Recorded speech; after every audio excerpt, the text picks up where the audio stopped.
This is Omari Yeshitela outside his home, the home that was raided in St. Louis, and he was speaking to the press.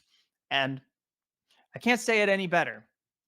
In the moment when he needed to, he had the right words to set the press straight. And I'm sorry that this doesn't make it into the local news media. I'm sorry that it doesn't make it into the New York Times or the Washington Post, but it's here. And this is what people should hear. Secondly, yes, I have been to Russia, but I've also been to South Africa. I've been to Ghana.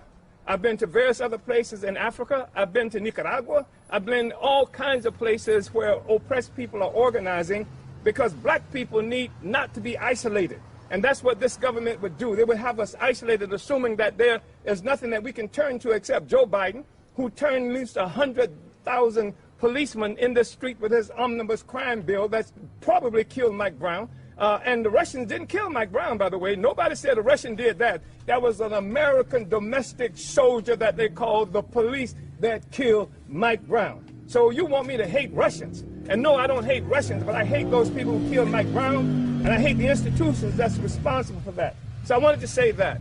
And to be clear about that, I'm not unabashedly I'm an unabashedly black man, an African that's committed to the liberation of black people, the African and all the other oppressed peoples on the planet Earth.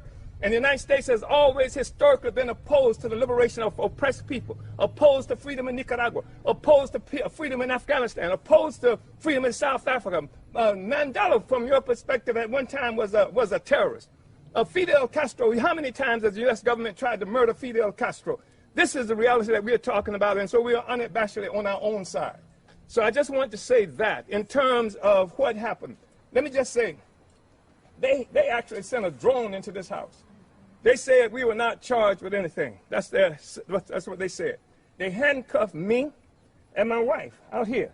They wanted me to sit on the curb while they were carrying this out, something that I refused to do. They wanted my wife to sit on the curb out here, that she refused to do. Only thing we do is fight for black people, black power. All you got to do is walk through North St. Louis and you can see the changes that we've brought here as a party for black people. And the government is opposed to that, and that's why we are under attack, and also because they see us as pawns that they can use in this propaganda war against Russia.